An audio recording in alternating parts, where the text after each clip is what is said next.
Hi friends, मैं हूं BK Singh और आप देख रहे हैं शाही पाठशाला।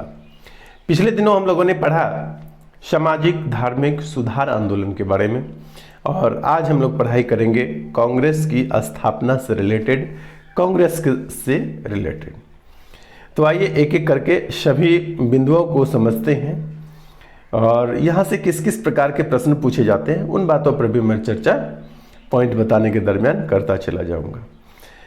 तो सबसे पहला पॉइंट है यहाँ पर, कांग्रेस की स्थापना 28 दिसंबर 1885 ईस्वी को कहाँ पर हुई थी? मुंबई में।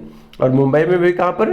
गोकुलदास तेजपाल संस्कृत कॉलेज में यह कांग्रेस की स्थापना हुई थी। तो दो चीज यहाँ पर आपको याद रखना है, एक की कांग्रेस की स्थापना कब हुई थी ईस्वी भी याद रखना है 1885 ईस्वी में, और कहाँ हुई थी इसमें मुंबई के साथ साथ आपको गोकुलदास तेजपाल संस्कृत कॉलेज भी याद रखने हैं।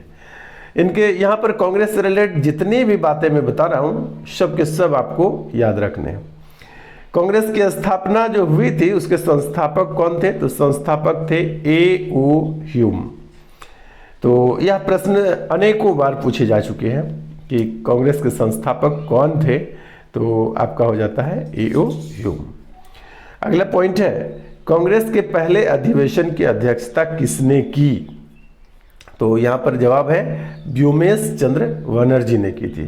जब कांग्रेस की स्थापना हुई तो स्थापना के बाद पहले अधिवेशन की अध्यक्षता जो है व्योमेश चंद्र बनर्जी ने की थी और इसमें मात्र 72 व्यक्ति 72 मेंस जो है कि मेंस नहीं बोलेंगे, 72 मेन जो है व्यक्ति जो है शामिल हुए थे।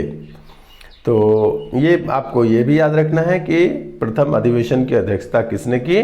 WC बनर्जी, इन्हीं को बोला जाता है व्योमेश चंद्र बनर्जी यानी WC बनर्जी। ये अगला पॉइंट है, भारतीय राष्ट्रीय कांग्रेस का नाम किसने दिया था? तो भारतीय राष्ट्रीय कांग्रेस जो एक कमेटी बनी तो इसका नाम भारतीय राष्ट्रीय कांग्रेस किसने रखा था? तो यह नाम दादा भाई नौरोजी ने दिया था। दादा भाई नौरोजी के बारे में मैं एक बात और बता दूं कि वयोवृद्ध पुरुष किसे कहते हैं, यदि यह कभी आपसे प्रश्न पूछ दिया जाए तो इसका सही जवाब होगा दादा भाई नौरोजी। ठीक है। अगला पॉइंट है, कांग्रेस की स्थापना के समय भारत के वायसराय कौन थे? तो जिसमें कांग्रेस की स्थापना हुई थी ईस्वी है 1885, यानी 1885 में भारत के वायसराय कौन थे? तो लॉर्ड डफरिन। ये याद रखिएगा। जितने भी पॉइंट मैं बता रहा हूं सब के सब किसी भी एग्जामिनेशन पॉइंट ऑफ व्यू से बहुत बहुत बहुत इंपॉर्टेंट है, यानी VVI है। ठीक है। आपको इस पुस्तक में जितने भी लाइन लिखा हुआ मिलेगा प्रत्येक लाइन पर आपको ऐसा लगेगा कि नहीं ये इंपॉर्टेंट है। यदि आप प्रीवियस ईयर देखते होंगे तो, और नहीं देखते हैं तो आप देखा करिए, क्योंकि किसी भी एग्जामिनेशन को आप यदि देना चाहते हैं, परीक्षा देना चाहते हैं, तो आपको यह समझना होगा कि इस एग्जामिनेशन का जो बोर्ड है वो किस प्रकार से प्रश्न पूछता है, उसको समझना जरूरी है। इसलिए लोग क्या करते हैं, प्रीवियस ईयर क्वेश्चन बनाते हैं, देखते हैं, समझते हैं। यहाँ पर भी जो संकलन मैंने किया है निश्चित रूप से विभिन्न बोर्ड के प्रीवियस ईयर क्वेश्चन को ध्यान में रखने के बाद मैंने क्वेश्चन का कलेक्शन करके इकट्ठा किया है। अगला प्रश्न है, अगला पॉइंट है, कांग्रेस की स्थापना के संदर्भ में एक सुरक्षा कवच सेफ्टी वैल्यू जो है सेफ्टी वॉल्व का सिद्धांत सामने आया है। यह सिद्धांत सबसे पहले किसने दिया था? लाला लाजपत राय ने दिया था। किसमें दिया था? तो उन्होंने इस सिद्धांत को यंग इंडिया नामक एक पत्रिका में दिया था। तो यहाँ पर प्रश्न कैसे पूछा जा सकता है? तो सबसे पहले दो प्रश्न यहाँ पर आपको दिखाई दे रहा है कि यंग इंडिया जो है पत्रिका यह किसके द्वारा प्रकाशित की गई थी? तो आपको यहाँ पर दिखाई दे रहा है लाला लाजपत राय के द्वारा। यंग इंडिया का प्रकाशन किसने किया था? लाला लाजपत राय ने। ये एक प्रश्न हो गया, यंग इंडिया का प्रकाशन किसने किया था? तो लाला लाजपत राय ने। अब दूसरा है कि सुरक्षा कवच का सिद्धांत जो है यहाँ यह कहाँ से मालूम पड़ता है या यह किसने दिया था? सुरक्षा कवच का भी जो सिद्धांत है यह भी लाला लाजपत राय ने ही दिया था। कहाँ पर दिया था? इसी यंग इंडिया पत्रिका में दिया था। ठीक है, अब आइए आगे प्रश्न है 1885 से लेकर के 1905 ईस्वी तक कांग्रेस में उदारवादियों का प्रभाव रहा। उदारवादी और उग्रवादी के बारे में हम लोग आगे अभी देखेंगे, लेकिन यहाँ पर समझिए कि 1885 में जब स्थापना हुई थी तो 20 वर्षों तक 1905 ईस्वी तक क्या हुआ, कांग्रेस में उदारवादियों का प्रभाव रहा।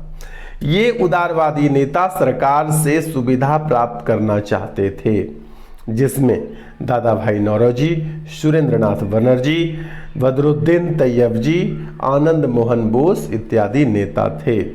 ये सभी नेता जो मैंने अभी नाम लिया ये क्या था? उदारवादी प्रभाव के नेता थे।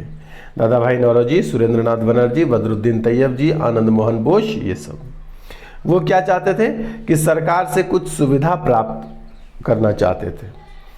उसके बाद में अगले पॉइंट की बात करूं तो इन उदारवादियों के सहयोग के कारण ही India council act 1893, India council act 1893 के तहत भारतीयों को चुनाव में शामिल किया गया। पहले भारतीयों को चुनाव में शामिल नहीं किया जा सकता था, लेकिन इन्हीं उदारवादियों के सहयोग से क्या होने लगा कि इंडिया काउंसिल एक्ट 1893 पारित हुआ, जिससे इसी एक्ट के तहत भारतीयों को चुनाव में शामिल किया जाने लगा। साथ ही उन्हें बजट में प्रश्न पूछने का भी अधिकार दिया गया। तो यहाँ पर आपको यदि पूछा जाए कि भारतीयों को चुनाव में शामिल किस एक्ट के द्वारा किया गया था, तो आपको उत्तर देना है इंडिया काउंसिल एक्ट 1893। दूसरा प्रश्न यह भी कि भारतीयों को बजट सत्र में प्रश्न पूछने का अधिकार किस एक्ट के तहत दिया गया, तो इसका उत्तर भी हो जाएगा वही इंडिया काउंसिल एक्ट 1893। अब अगला पॉइंट है कांग्रेस के भीतर एक उग्रवादी गुट का उदय हुआ, जिसके प्रमुख नेता कौन है? लाला लाजपत राय, बिपिन चंद्र पाल, बाल गंगाधर तिलक। इन तीनों को मिलाकर लाल बाल पाल कहते थे। ठीक है, तो यहां पर आप देख रहे थे दादा भाई नौरोजी, सुरेंद्रनाथ बनर्जी, बदरुद्दीन तैयबजी और आनंद मोहन बोस, इन सब नेताओं को उदारवादी, जबकि लाला लाजपत राय, विपिन चंद्र पाल और बाल गंगाधर तिलक को उग्रवादी गुट का नेता कहते थे। इन उग्रवादियों ने उदारवादियों के मांग को राजनीतिक भिक्षावृत्ति की संज्ञा दी। अब यहां पर एक प्रश्न आपको मिल गया कि राजनीतिक भिक्षावृत्ति की संज्ञा किसको दिया गया था? उदारवादियों को दिया गया था। किसने दिया था? उग्रवादी गुट ने दिया था। उग्रवादी गुट में कौन कौन शामिल थे? लाला लाजपत राय, बिपिन चंद्र पाल और बाल गंगाधर तिलक मुख्य रूप से शामिल थे। अगला पॉइंट है कांग्रेस के कलकत्ता अधिवेशन 1896 में पहली बार वंदे मातरम गीत गाया गया था। यह प्रश्न भी आपके लिए बहुत इंपॉर्टेंट हो जाता है कि वंदे मातरम जो है पहली बार किस अधिवेशन में गाया गया था, तो आपका उत्तर हो जाता है कलकत्ता अधिवेशन में। यह कौन सा अधिवेशन था कलकत्ता में? 1896 का अधिवेशन। इसकी अध्यक्षता रहीमतुल्ला सयानी ने किया था। यह जो 1896 में कलकत्ता अधिवेशन हुआ था, जिसमें वंदे मातरम पहली बार गीत गाया गया था, इसकी अध्यक्षता किसने की थी? रहीमतुल्ला सयानी ने किया था। कांग्रेस के पहले मुस्लिम अध्यक्ष कौन थे? बदरुद्दीन तैयब जी। आपको दिख रहा है उदारवादियों में थे बदरुद्दीन तैयब जी। यही कांग्रेस के प्रथम मुस्लिम अध्यक्ष बदरुद्दीन तैयब जी थे। ठीक है, और कब बनाया गया था इनको? 1887 ईस्वी में, यानी जब कांग्रेस की स्थापना हुई थी उसके ठीक 2 वर्ष बाद कांग्रेस के पहले मुस्लिम अध्यक्ष बदरुद्दीन तैयब जी को अध्यक्ष बनाया गया। अब अगला पॉइंट है कांग्रेस के प्रथम अंग्रेज अध्यक्ष कौन थे? George Yule. अंग्रेज मतलब कांग्रेस के प्रथम अंग्रेज अध्यक्ष कौन थे? George Yule. बदरुद्दीन तैयब जी के बाद जो है एक अंग्रेज व्यक्ति को अध्यक्ष बनाया गया था, उसका नाम क्या हुआ? George Yule. अब आइए आगे देखते हैं कुछ पॉइंट्स को। आगे है यहाँ पर, पहली बार कांग्रेस में फूट 1907 ईस्वी में सूरत अधिवेशन के दौरान हुआ था। कांग्रेस में फूट पहली बार कब हुआ था? सूरत अधिवेशन के दौरान 1907 ईस्वी में। और कांग्रेस ने पुनर्मिलन मतलब कि सूरत अधिवेशन में इसका फूट हुआ था 1907 ईस्वी में। फूट होने का मतलब है कि गरम दल अलग और नरम दल अलग, दोनों अलग अलग चलने लगे थे, दोनों एक साथ नहीं थे, फूट हो गया था। लेकिन जब लखनऊ अधिवेशन हुआ 1916 में, तो यह गरम दल और नरम दल पुनः आके क्या हो गए? एक जगह मिल गए। ठीक है, तो दोनों बात यहाँ पर याद रखना है कि सूरत अधिवेशन 1907 में क्या हुआ कि कांग्रेस में फूट हो गई थी, गरम दल और नरम दल का दोनों का विचार क्या हुआ? अलग अलग हो गया था। लेकिन जब लखनऊ अधिवेशन 1916 में हुआ तो दोनों का क्या हुआ? पुनर्मिलन हो गया। उसके बाद अगला पॉइंट है, कांग्रेस के प्रथम महिला अध्यक्ष कौन बनी? तो श्रीमती एनी बेसेंट 1917 में। जब दोनों का गरम दल नरम दल का मिलन हुआ, उसके अगले वर्ष कांग्रेस के पहले महिला अध्यक्ष एनी बेसेंट बनी। और कांग्रेस के प्रथम भारतीय महिला अध्यक्ष के बारे में यदि आपसे कभी पूछा जाए तो आपका हो जाएगा सरोजिनी नायडू, क्योंकि एनी बेसेंट क्या है? वो भारतीय नहीं थी। उसके बाद अगला प्रश्न है, कांग्रेस के प्रथम गैर हिंदू अध्यक्ष कौन थे? तो दादा भाई नौरोजी, जिनको वयोवृद्ध पुरुष भी कहा जाता है। तो ये पारसी समुदाय से बिलोंग करते थे। कांग्रेस के प्रथम गैर हिंदू अध्यक्ष दादा भाई नौरोजी थे। अगला पॉइंट है, कांग्रेस के कलकत्ता अधिवेशन 1906 ईस्वी में पहली बार स्वराज शब्द का प्रयोग किया गया, जबकि पूर्ण स्वराज शब्द का प्रयोग लाहौर अधिवेशन 1929 में किया गया था, जिसकी अध्यक्षता किसने की थी? JL नेहरू यानी जवाहरलाल नेहरू ने किया था। ये दोनों के दोनों बात आपके लिए बहुत बहुत बहुत इंपॉर्टेंट है। पहला कि किस अधिवेशन में स्वराज शब्द का प्रयोग पहली बार किया गया था? तो कलकत्ता अधिवेशन 1906 में स्वराज शब्द का प्रयोग पहली बार किया गया था। दूसरा प्रश्न हो जाता है, पूर्ण स्वराज शब्द का प्रयोग पहली बार कब किया गया था? तो लाहौर अधिवेशन 1929 में किया गया था। इसमें लाहौर अधिवेशन जो हो रहा था 1929 में, इसकी अध्यक्षता कौन कर रहे थे? जवाहरलाल नेहरू कर रहे थे। अब आइए अगला पॉइंट है, पहली बार कांग्रेस द्वारा राष्ट्रीय ध्वज का ध्वजारोहण अहमदाबाद अधिवेशन 1921 ईस्वी में किया गया था। पहली बार कांग्रेस द्वारा राष्ट्रीय ध्वज जो फहराया गया था, ध्वजारोहण किया गया था। ध्वजारोहण करने का मतलब हुआ झंडे को फहराना। तो झंडे का जो ध्वजारोहण हुआ था कहाँ पर हुआ था? अहमदाबाद अधिवेशन में। अहमदाबाद गुजरात में पड़ता है। यह समय था 1921 ईस्वी।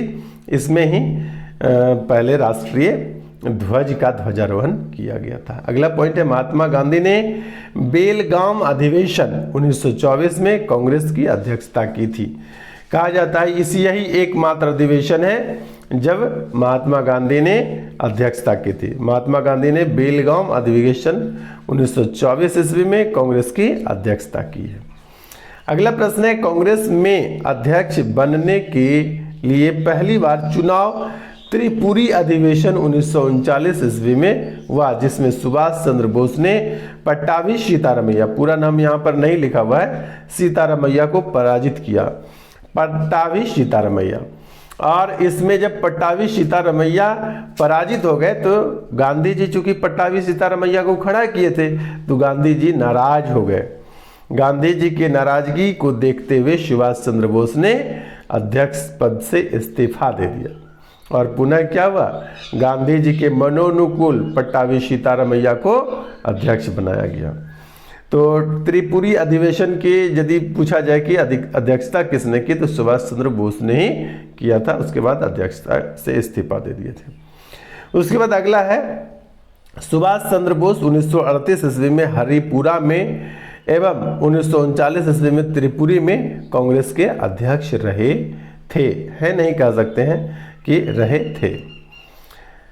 आइए अब अगला प्रश्न यहां पर है, सबसे लंबे समय तक कांग्रेस के अध्यक्ष कौन बने रहे थे? तो ये अबुल कलाम आज़ाद थे, जो 6 वर्षों तक जो है कांग्रेस के अध्यक्ष बने रहे।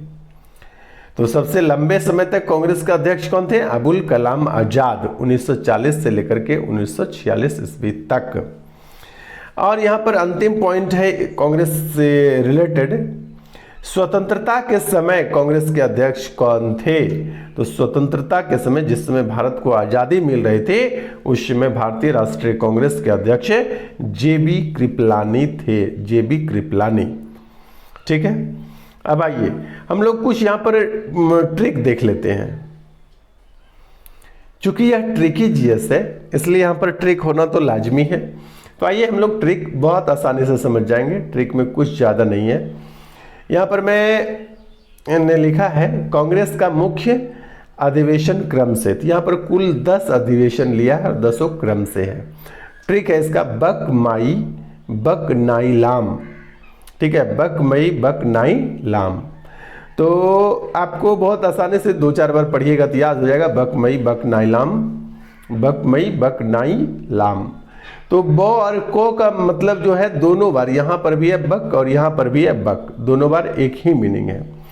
तो ब से हुआ बम्बई और को से हुआ कलकत्ता, मो फॉर मद्रास, ई मतलब इलाहाबाद। ठीक है, फिर बक है तो ब से बम्बई और फिर को से कलकत्ता, ना मतलब नागपुर, ई मतलब इलाहाबाद, ई मतलब इलाहाबाद यहाँ भी है और ई मतलब इलाहाबाद यहाँ भी है, ला मतलब लाहौर है और मो फॉर मद्रास है। ठीक है, तो ये है प्रथम 10 अधिवेशन। 1885 में आप जानते हैं कि मुंबई में गोकुलदास तेजपाल कॉलेज में इसकी स्थापना हुई थी। तो पहला अधिवेशन मुंबई में हुआ, दूसरा अधिवेशन कलकत्ता में हुआ, तीसरा अधिवेशन मद्रास में और चौथा अधिवेशन इलाहाबाद में, पांचवा फिर बम्बई में, छठा फिर कलकत्ता में और सातवां नागपुर में, आठवां पुनः इलाहाबाद में और 9वां लाहौर में, 10वां मद्रास में। इस प्रकार से प्रथम 10 अधिवेशन को आप याद रख सकते हैं, बक मई बक नाई लाम। अब आइए हम लोग उदारवादी के बारे में तो देख लिए, उग्रवादी आंदोलन को भी यहाँ पर थोड़ा सा देख लेते हैं, फिर इतना ही पढ़कर आज का हम लोग समाप्त कर देंगे।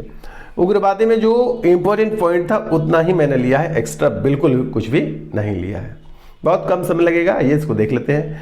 उग्रवादी आंदोलन को सबसे अधिक बल बाल गंगाधर तिलक ने दिया था। लाल बाल पाल अभी हम लोग पीछे देख रहे थे। तो उग्रवादी आंदोलन को सबसे अधिक बल बाल गंगाधर तिलक ने ही दिया था। इसके लिए उन्होंने 1893 ईस्वी में गणेश महोत्सव, 1895 ईस्वी में शिवाजी महोत्सव की शुरुआत की थी। तो ये आपके लिए बहुत इंपॉर्टेंट प्रश्न हो जाता है कि गणेश महोत्सव का प्रारंभ किसने किया था या शिवाजी महोत्सव का प्रारंभ किसने किया था। तो यह गणेश महोत्सव और शिवाजी महोत्सव दोनों का प्रारंभ जो है बाल गंगाधर तिलक ने किया था। अगला प्रश्न है, इसके बाद तिलक, यही बाल गंगाधर तिलक ने 2 समाचार पत्र केसरी और मराठा का संपादन किया। केसरी जो मराठी भाषा में प्रकाशित होती थी और मराठा अंग्रेजी भाषा में। मराठा मराठी भाषा में नहीं प्रकाशित होती थी, यही याद रखना आपको। मराठा अंग्रेजी भाषा में और केसरी मराठी भाषा में प्रकाशित होती थी। तो ये 2 समाचार पत्र केसरी और मराठा का संपादन किसने किया था? तो बाल गंगाधर तिलक ने किया था। केसरी और मराठा दोनों समाचार पत्र का संपादन किसने किया था? बाल गंगाधर तिलक ने। अगला पॉइंट है, उन्होंने अपनी पत्रिका केसरी में प्लेग अधिकारी रेंड एवं अयस्ट की हत्या को उचित बताया, जिसके कारण तिलक पर राजद्रोह का मुकदमा चलाया गया। एक समय था जब मुंबई के क्षेत्रों में, गुजरात के क्षेत्र में क्या हुआ था, बहुत भयानक प्लेग की बीमारी आई थी और अंग्रेज लोग जो है इस पर बिल्कुल भी ध्यान नहीं दिए थे। और इनकी जो केसरी पत्रिका थी, इन्होंने खुलेआम प्रकाशित किया। प्लेग के अधिकारी रेंड और आइस्ट को बनाया गया था, तो उन्होंने ध्यान नहीं दिया था, तो इन्होंने उसको खूब जमकर उसकी आलोचना की थी। तो उसी के आरोप में जो है तिलक को क्या है, राजद्रोह का मुकदमा चलाया गया था। अगला है बीडी सावरकर। विनायक दामोदर सावरकर, इनका पूरा नाम है, बीडी सावरकर का, ने 1904 ईस्वी में एक क्रांतिकारी संगठन अभिनव भारत का गठन किया था। यह प्रश्न अब आपके लिए बनता है कि अभिनव भारत की स्थापना किसने की या अभिनव भारत का गठन किसने किया था। तो बीडी सावरकर ने किया था, 1904 ईस्वी में किया था। विनायक दामोदर सावरकर, बीडी सावरकर का फुल फॉर्म क्या हुआ, विनायक दामोदर सावरकर, अभिनव भारत का गठन किया था, 1904 ईस्वी में किया था। अगला पॉइंट है, क्रांतिकारी आंदोलन के दूसरे केंद्र बंगाल में भूपेंद्र नाथ दत्त और वारिंद्र कुमार घोष ने आंदोलन की शुरुआत की। क्या क्या हुआ कि यहाँ पर कहा जा रहा है कि क्रांतिकारी आंदोलन का एक तो उधर महाराष्ट्र की तरफ चल रहा था और दूसरे ओर बंगाल में किया था। तो किसने किया था बंगाल में, भूपेंद्र नाथ दत्त और वारिंद्र कुमार घोष ने किया था। ठीक है, उसके बाद आइए थोड़ा सा और कुछ पॉइंट है यहाँ पर। बंगाल में क्रांतिकारी आंदोलन को सहयोग प्रफुल्ल चंद्र चाकी और खुदीराम बोस ने दिया था। इस आंदोलन का सहयोग और किसने किया था, प्रफुल्ल चंद्र चाकी और खुदीराम बोस ने। प्रफुल्ल चंद्र चाकी जो है और खुदीराम बोस है, इन्होंने क्या किया था, पटना के गंगा नदी के उस पार है मुजफ्फरपुर, वहां पर जज किम्सफोर्ड की हत्या का उन्होंने प्रयास किया था। ठीक है, तो इसमें मतलब हत्या का करने के जिम्मेवार ठहराया गया, इन्होंने प्रयास किया भी था। और खुदीराम बोस को समस्तीपुर के पास पकड़ लिया गया और उन्हें 11 मई 1908 ईस्वी को फांसी की सजा दे दी। और प्रफुल्ल चंद्र चाकी मोकामा के पास पुलिस मुठभेड़ में से बचने के लिए स्वयं को गोली मार ली।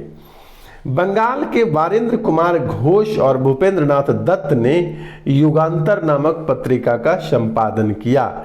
जितने भी पत्रिका का नाम आ रहा है, कम से कम इसका संपादन किसने किया, यह याद रखना आपके लिए बहुत महत्वपूर्ण होता है।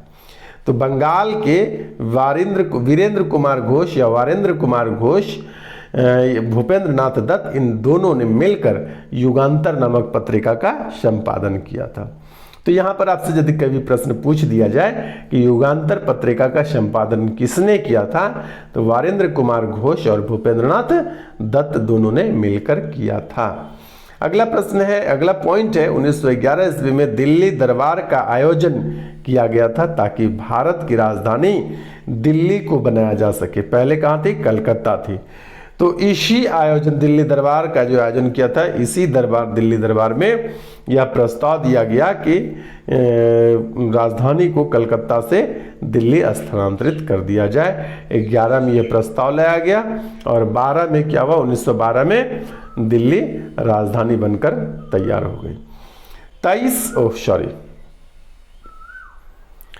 23 दिसंबर 1912 ईस्वी को जब तत्कालीन गवर्नर जनरल दिल्ली के चांदनी चौक में प्रवेश कर रहा था, तब रास बिहारी बोस, सचिंद्र सन्याल और मनमथ विश्वास, उसके साथ वसंत विश्वास ने मिलकर लॉर्ड हार्डिंग पर बम फेंका, लेकिन लॉर्ड हार्डिंग बच निकला, उनको लगा नहीं। लॉर्ड हार्डिंग की हत्या का प्रयास दिल्ली षड्यंत्र के नाम से जाना जाता है। तो दिल्ली षड्यंत्र भी बहुत इंपॉर्टेंट प्रश्न आपका हो जाता है।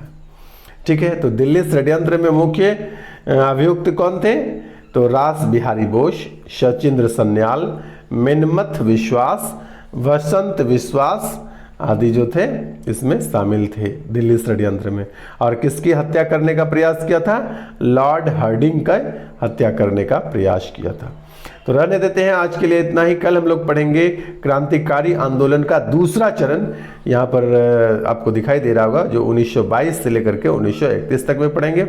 और जितने भी पॉइंट यहाँ पर मैं आपको बताता हूँ, सब के सब पॉइंट, मैक्सिमम की बात नहीं पढ़ रहा हुआ है, 100% की बात कर रहा हूँ। जितने भी पॉइंट आप लोगों ने देखा, यह कई एग्जाम्स में पूछे जा चुके हैं। अनेक बार ऐसे हुए जब यह प्रश्न आपको किसी न किसी एग्जाम में दिखाई दे रहे होंगे। तो बने रहिए शाही पाठशाला के साथ और लाभ उठाते रहिए इसी तरह से। और चैनल को सब्सक्राइब कर दीजिए और वीडियो को लाइक भी कर दिया कीजिए। आज के लिए इतना ही, धन्यवाद।